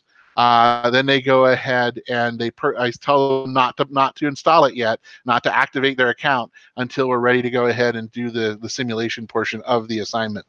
So they go ahead and go in for that, and that really hasn't sort of been a problem. A lot of students, they actually will give back their profits to the guild, so I can give seed money out to the next group of students that comes in, because one of the things I do is we have them write a business plan that describes it, and then based on the grade they get on that business exam, they get a percentage of the seed money. So for instance, if I'm going to give them 100 gold, if they get 100%, they get the full 100 gold. If they got 90%, they got 90 gold. If they got 80%, they got 80 gold. The students can also collaborate and form LLCs or corporations with other students. I don't think that some of the people have the background of what you do in World of Warcraft. That I Okay. think that they would no, I'm saying, why don't I fly over to the auction house that show? So let me finish up here real quickly. For me, I do educators. We would come out of here and we would either discuss in here what happened and how it could be better if we made a plan. And we discuss what they're learning, what they think they need to learn about it, and also that's when we're talking about the 3 Fs. I'll fly over, Chris, and you can tell how you do it differently because I'm talking teacher education. Chris, why don't you tell them what class you're doing? Sure. I'm using it for intro to business as well as accounting classes. So my accounting classes, we focus on actually doing journaling the financial transactions. So when they post things onto the auction house, they create a journal entry. When they get things purchased from them, they create a second journal entry that sets them off. So another question we had do your students use other applications for marketing purposes like Twitter, Reddit, Facebook, etc. for marketing their product? No, they really don't. They could do that if they wanted to.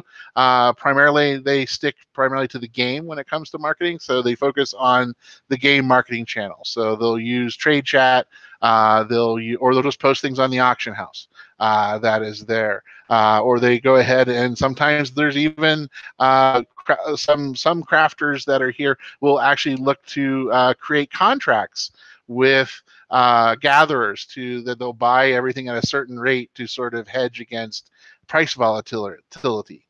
So there's lots of things you have setting those pieces there. How many students continue to play the game after the course is over? Not a whole lot, actually. We have a couple that'll continue doing it, but like I said, most of them will actually just liquidate what they have and give the guild back to the guild. That we made a special guild just for the class, and that goes into the guild bank, and then that's used to increase the seed funding for future generations students as they come through the piece. So it does one of the things where it helps them be sustainable as we move forward. Okay, Chris, I'm at the auction house, so why don't you tell them about that in the WoW economy? Sure. So World of Warcraft, so if Kay goes inside. And so for those of you earlier, you guys saw this before. So the new folks, whenever you look at that, you will see that when you click on the auctioneer, a little goblin there, and every major city has an auction house, regardless of what faction you're in. So what happens here now is that you can click on anything that's there, search, and you can see there's products here. Now these are all materials that have been put on the auction house by other players. So this is special specifically to go back to Dakota's point, that these are individuals. So these are individuals who've posted these products on sale.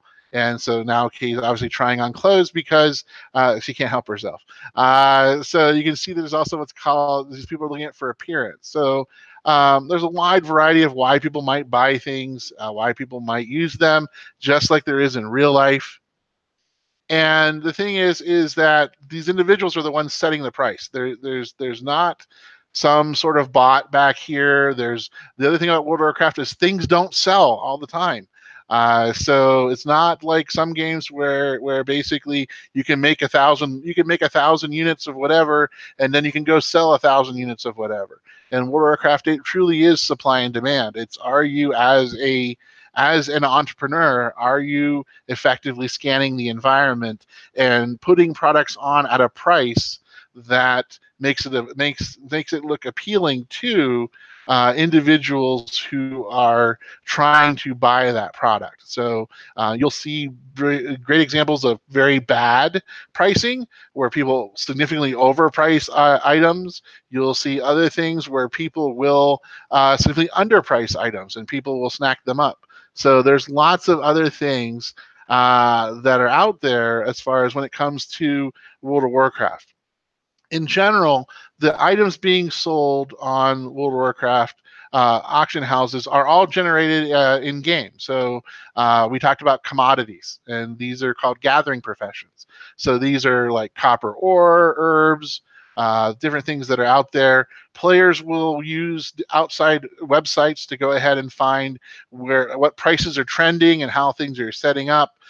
So that way they can go ahead and they can get an idea of what is the most lucrative return on their investment, or what's worth their time going out and gathering. And then they'll go out and gather them, and they'll post them on the game to go ahead and earn gold, because that's their game.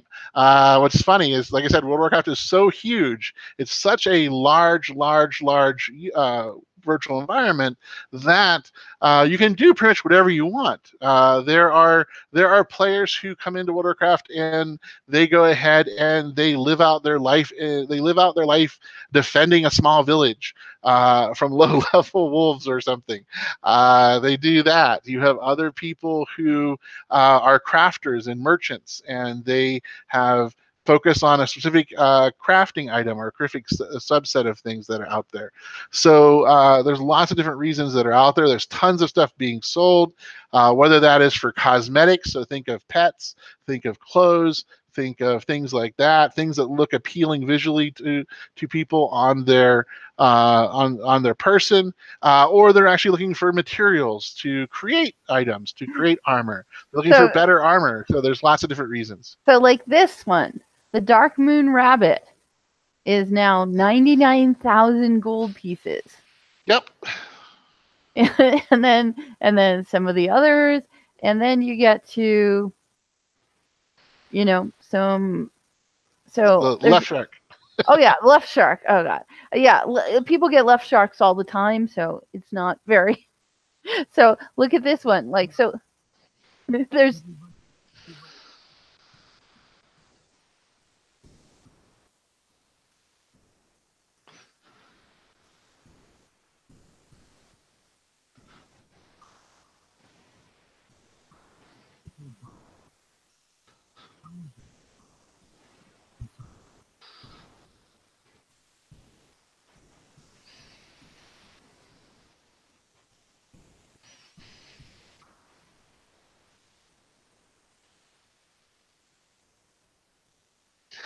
And Grid mentioned that she is impulse shopped on the auction house. Yes, and that's the thing is there's plenty of things that are out there. In fact, there's websites out there that let you be a bargain hunter. So if you're someone who's driven by sales, you can go ahead and hop on one of these sites, and it'll tell you which are the biggest bargains going on right now based on historic pricing. We actually have had economics class come in and look at some of the websites that actually pull the economic data of World of Warcraft onto sites, and they use them for microeconomic courses. So there's lots of different applications for a game like World of Warcraft. The biggest thing that we tell everybody is, number one, play it yourself. Start playing the game, because quite honestly, the reason why I focus on the business aspect is because that's my background. My background's accounting and business. So for me, in entrepreneurship as well, is that this appeals to me and this makes sense for my discipline area. If you're somebody who is looking at sociology or anthropology, you're going to look at a totally different aspect of this. There is actually a profession in World of Warcraft for archaeology. So you can have students go out and improve their archaeology skill, and it does have them go out and look at different dig sites and different things like that. Now, is it absolutely a mirror simulation of what you see in the real world? No. But the thing is you can go out and you can see how much the game aligns with what you want to do. There's plenty of literature out there where academic research have gone in and they've done ethnographies about guilds or power structures. They've looked at looking at the social arrangements and social organizations that are out there, because the interesting thing about World of Warcraft is everybody is here for a reason. They're here for different reasons. Everyone's heard of trolls, not just the race, but actual like internet trolls. They're here as well in World of Warcraft, and they're there to the enjoyment of making other people miserable. So there's different reasons why people do it. There's different aspects you look at it. The nice thing about World of Warcraft is you can put on a language filter. So that way it does censor the language that's being said. It puts it in the little wingdings, funny bits type stuff. You can also ignore certain channels that stuff shows up. Again, this is the importance of you as the educator playing the game. And it doesn't have to be World of Warcraft, it can be any game. Making sure you have played the game so you have a good aspects, because one of the things I'll see with students is if students have problems in the game, they're going to come to you to solve their problems. So getting a chance to play the game, getting a feel for some common problems that are happening in game is something that you want to spend some time doing.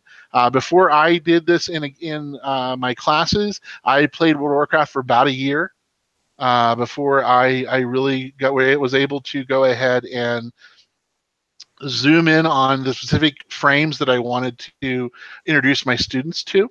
So that way I had a really good idea of what was going on and what server I wanted them to be on.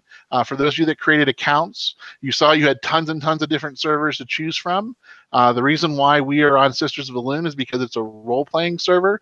And as a role-playing server, you have a little bit less of the everyday language that happens in virtual environments and worlds. From being in Second Life, I'm sure you're all used to that as well whenever you're not in an academic space. So that's one of the things that you're looking at there. So it's one of those things that you can look and see about what about games fits for you and what makes sense for your discipline and getting your students involved or instructors involved if you're teaching instructors. Looking at the Discord to see if there's any questions there. Savage Taurus mentions some problems that might show up for joining a guild too early. Yes, if you're not ready to be social, joining a guild might not be a good thing. Because yes, there will be different guilds have different purposes. They're recruiting people. A lot of guilds will recruit players specifically for what's called end game content, and this means that once you reach max level, it's to do the really, really hard things, the really hard fights, and the really hard battles that are needed to get the best gear in the game. So a lot of that is just sort of playing along with it. It's one of the reasons why we created Inevitable Betrayal. It's a safe space for educators. It's a place where we can gather. It's a place where everyone is welcome, and we can go ahead and we have people from all different time zones in there as well. There's also another guild over on the Alliance side as well. That's educators focused, and there's other ones that are out there. It's just going ahead and seeing what's out there and what meets your personality. What I did for my students is I specifically created a guild just for my students, and I enrolled and only my students and other faculty members are part of that guild. And I've made it very explicit to all my students and everybody else who's in there that our college student policy code of conducts apply. You use the same type of language and the same type of respect for everybody else that you would in a classroom.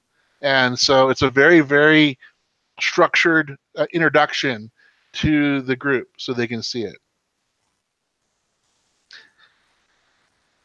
I'll go flip over to the YouTube channel and see if there's any questions over there. They're flying fast.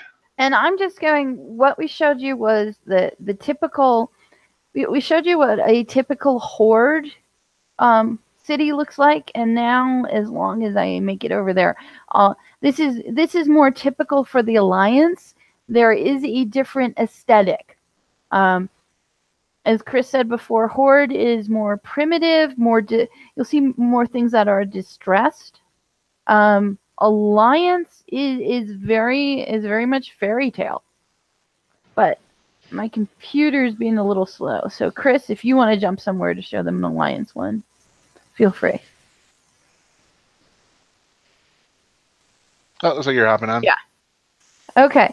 So this is an Alliance one, and I know, and it is a gated community. Well, it's neutral territory. There's Alliance side and Horde side. So this is Dalaran, and it's a neutral city. And actually, what's interesting now is to go back to Auction House real quick, is in old WoW, or what people call vanilla WoW, You used to have to go travel to different cities to access what are called neutral auction houses, and they were unique because Blizzard previously split the auction house so Alliance characters could only sell to Alliance characters, and Horde characters could only sell to Horde characters. And then you had to travel to neutral auction houses to if you wanted to cross faction selling. So think of them as like smugglers' dens. And now, what Blizzard has done is to make the economy more robust. Is now it's now a mix. So it's interesting that you can go ahead and you can actually sell to your enemy. In this case, or sell to the opposing faction.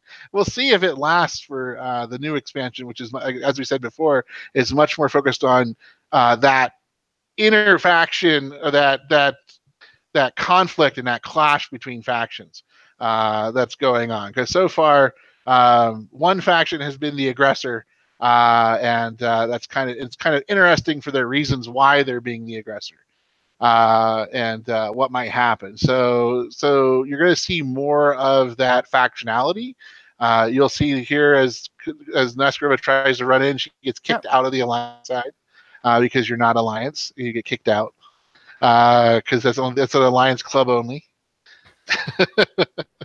But and the Horde has its own Horde club only as well in Dalaran. So it's one of those things that you see, but you can see this is much more, as Kay was mentioning, the aesthetic of the Alliance side, which is much more your fantasy, your common fantasy, mythical kind of structures. You're saying the races for the Alliance side are your common. Think of Tolkien races, the Tolkien good races. So think of them as humans, dwarves, you have elves, and so you also have space squids, known as Zernai. And so you have lots of different folks that are going ahead and being part of this. And so each group has factions. Oh, I forgot the werewolves. The Alliance also has werewolves. So there's lots of different interesting things from the racial standpoints that's there. It's people have studied racial dynamics in World of Warcraft. It's, as I said, it's such a large group. Yes, yeah, they don't call them werewolves; they call them workins. You are correct. You're correct, Dakota. So those are things that you'll see in World of Warcraft. Is it's a matter of just going in. It's like any virtual environment. It's go in, it's immerse yourself in the virtual environment, and figure out what works for you. There's actually have been science conferences that have occurred in World of Warcraft. Where you had scientists hop on a variety of different VoIP channels. They all attended the sessions in World of Warcraft, but then they were logging into a separate platform to talk and listen to the speaker and the presenter where they were sharing content.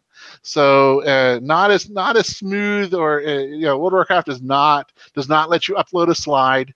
It does not let you upload any content into World of Warcraft, but that's usually what people are using the supplemental sites like Discord. Discord has actually grown immensely since it was released.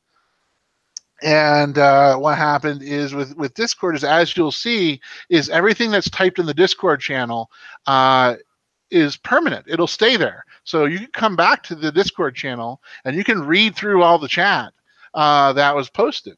And you can always have access to the links and always have access to that. And so a lot of folks are using Discord now instead of websites, instead of blogs, instead of videos. They're actually putting everything here in Discord as a way for them to create a live binder of sorts, or an e-portfolio that that maintains all of the text discussions and links that have been sent out. So this Discord will persist. And so it'll be here after the setting is done.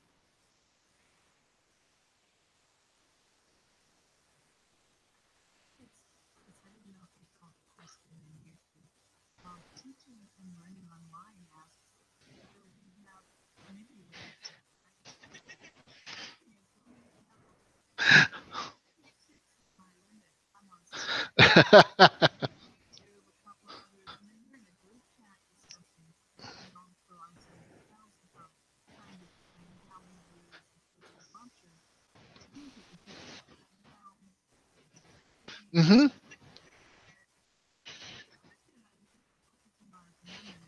for the recording of this live stream. Is it going to be immediately available as it is right now? And then secondly, you're going to offer an edited version.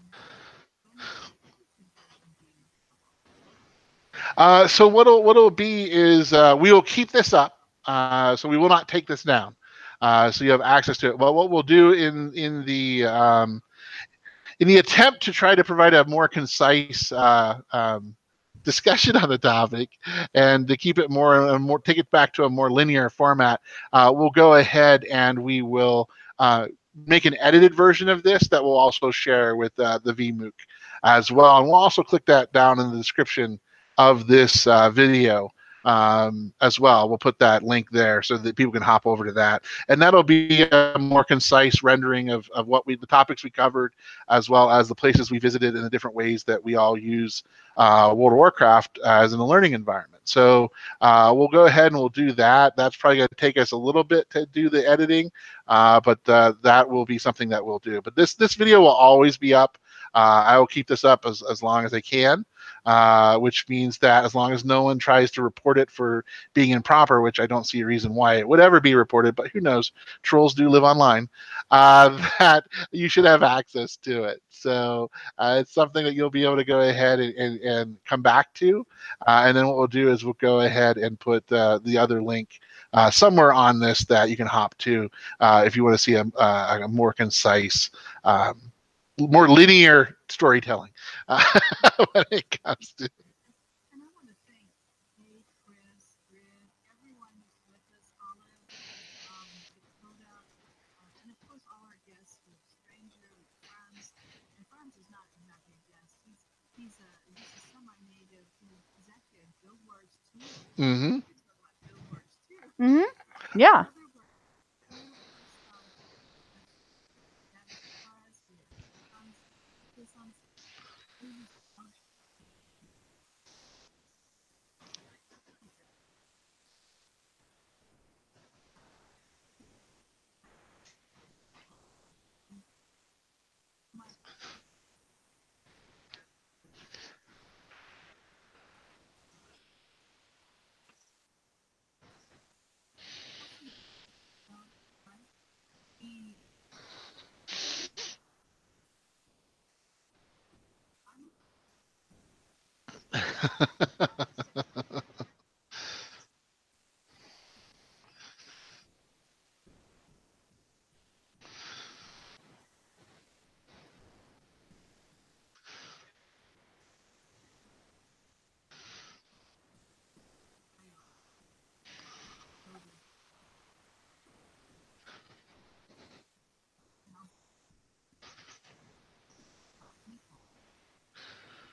so much to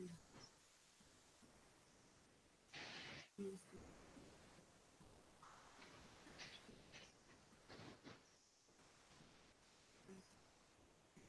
And so this is coming out of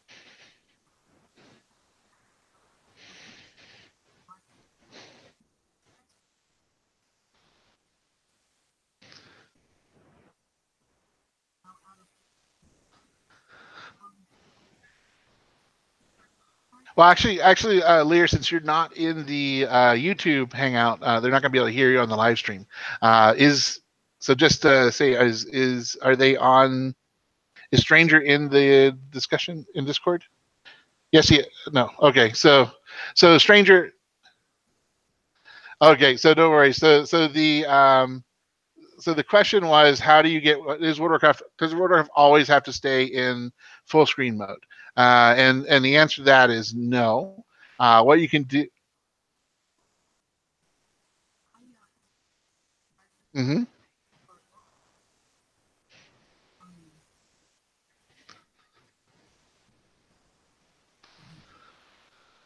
Mm.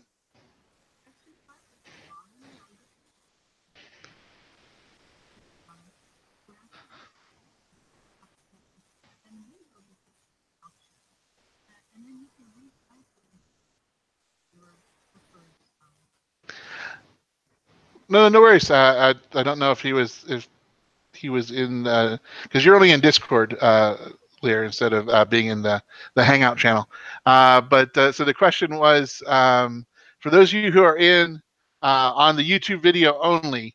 The way to do it is you can hit Escape, you get a menu, or you can click on the question mark down on the screen, and you can resize it. And what you do here is you click on System, Escape System, and under Graphics, you can choose windowed, and then you can choose the size, the window size here. So that's one way to go ahead and adjust it so it's not always full screen. You don't have to always key out to get back through. So that's something you can do there. And Lear, what we'll do.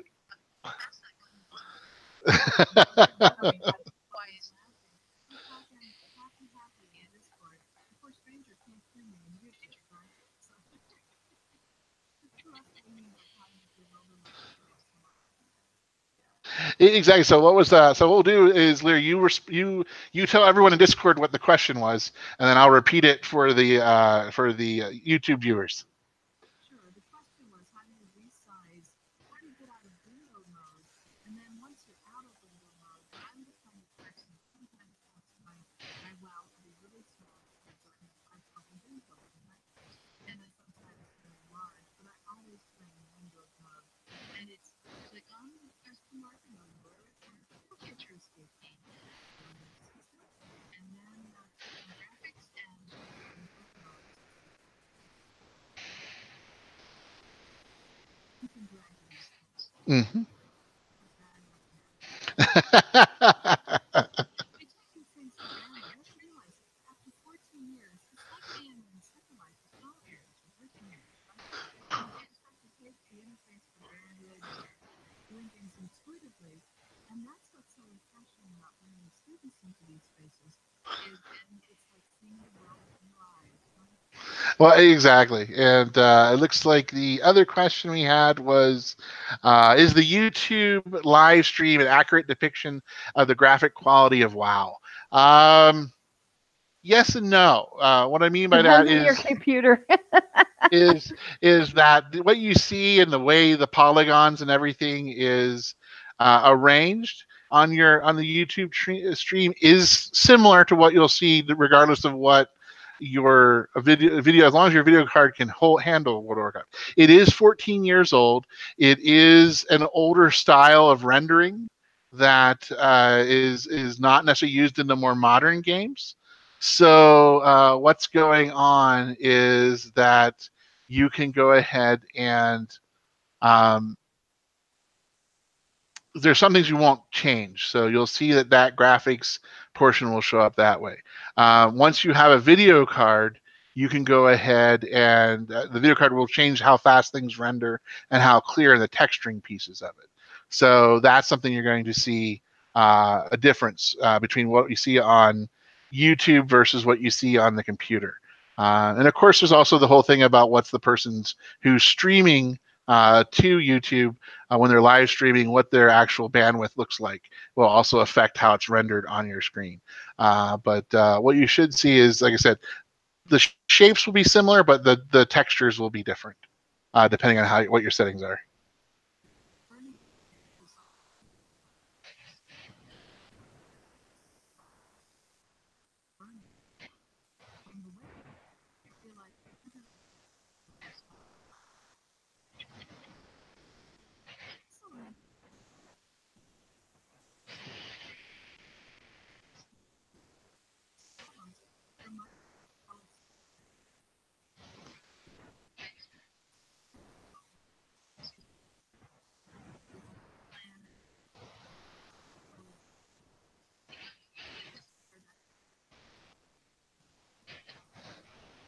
Yeah, so they're probably the people who can't hear you are the ones that are in um, just the YouTube. What Lear was talking about was the variation that you do. Like for instance, the new zones are going to have there's going to be different graphics qualities. So as they go ahead and as we move into the new expansion, the graphics will be rendered at a more advanced model. And so, yes, having a higher end video card will give you a different experience, and you can adjust it. So just like we did for the windowed mode, if you go into the system, go to the game, hit escape or the question mark, and go into the system edit, you can actually change your graphics settings. So you can see here, it says recommended level is 7. It goes all, so basically it goes from very low to very high. So there's lots of different ways to go ahead and change how well things are rendered or how well things go. And I'm on a laptop, so I'm keeping a little bit above average just so that way, since we're doing the streaming video, to sort of give it a little bit more look to it. You can also see you have a wide variety of options to change the way it looks on your computer as well. So you can create your own custom setting that works for you. So they have different pieces that are there. World of Warcraft does have a setting for anyone who has any sort of color blindness. They do allow you to adjust the red-green levels to go ahead and make it more easy to read and more easy to see whenever you see what's going on. So let's see, another question. Is there a way to take WoW out of... Oh, yeah, okay, that's the full screen mode. We saw that one already. All right, let's see. Looking for other questions. So any other questions? We got about 5 minutes or so, and then we'll probably wrap it up.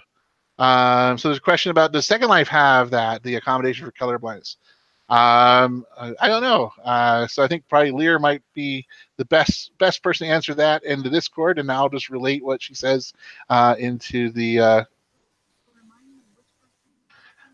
color. The color setting in Second Life has the ability to adjust color setting for any sort of color blindness.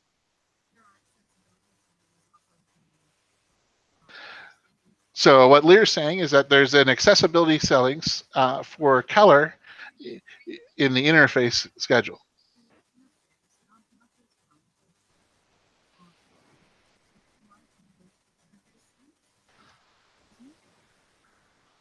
Oh, hold on. She actually, Lear, this was in Second Life. Yes, the question was does Second Life have the ability to adjust color settings for accessibility?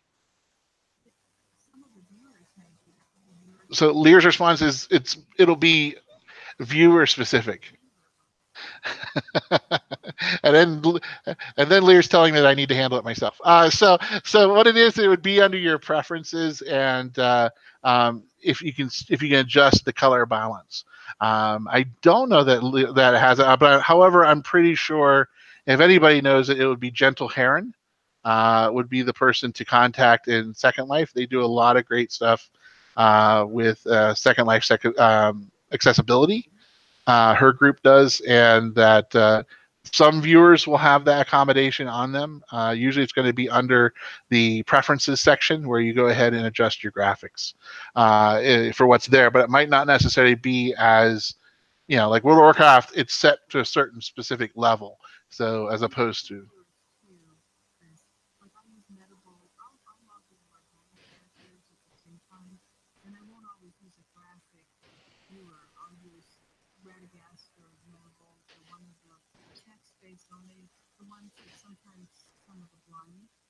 Mm-hmm.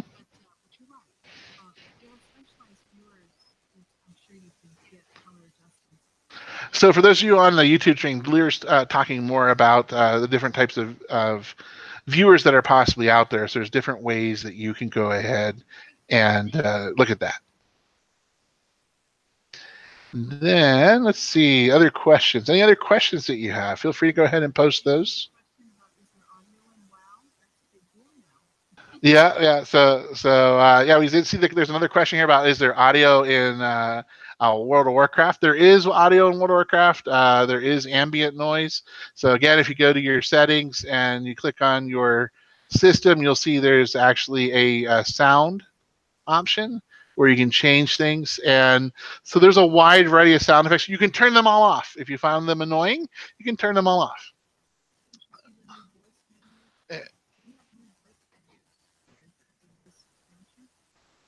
VFA, so you'll have richer voice capabilities in the world. Hmm. And I have this weird secondary menu with all of you guys around me. I'm able to do voice with you. Yeah, exactly, exactly. So that's what what Blizzard has done is they try to look and see what everybody else is doing and using the game for, and so then they try to build that into what's going on, build it into the common interface of the game.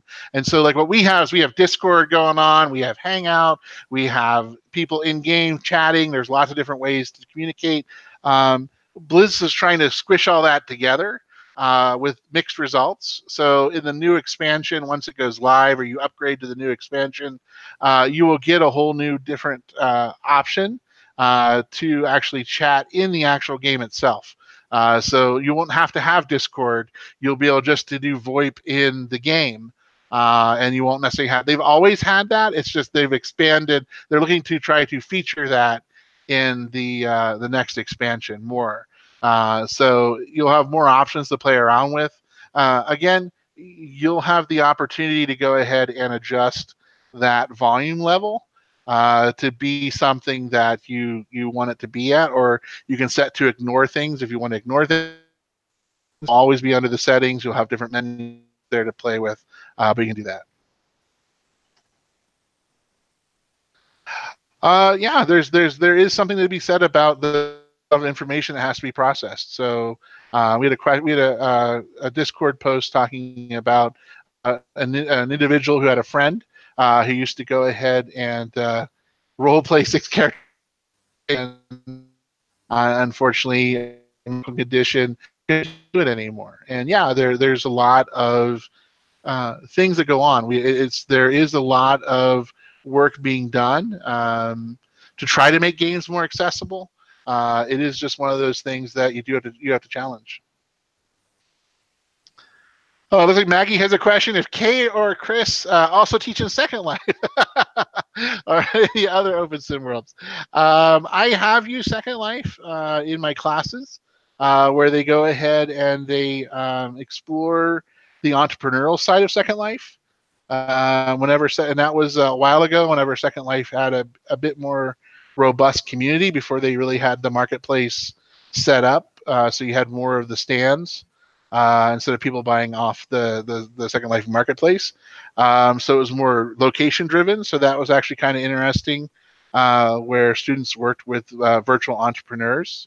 And typically, whenever I use Second Life or go into Second Life or OpenSim, it's either for attending a conference, presenting on some different things, or it's doing some different, doing some building or doing different things like that. And I think Kay's probably in the same boat when it comes to that.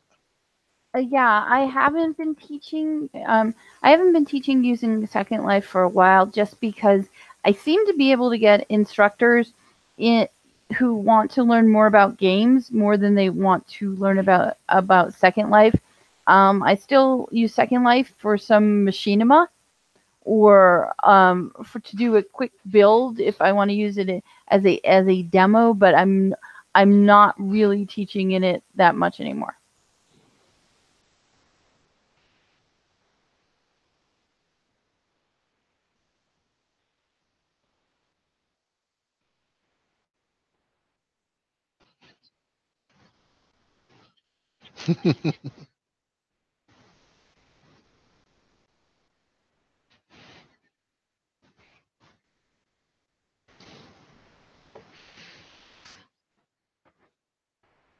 No worries. We're doing one last call. Yeah, yet again we're doing one more last call for questions before we wrap up the video part. So thanks everyone for watching, and feel free to reach out to us if you have other questions as well.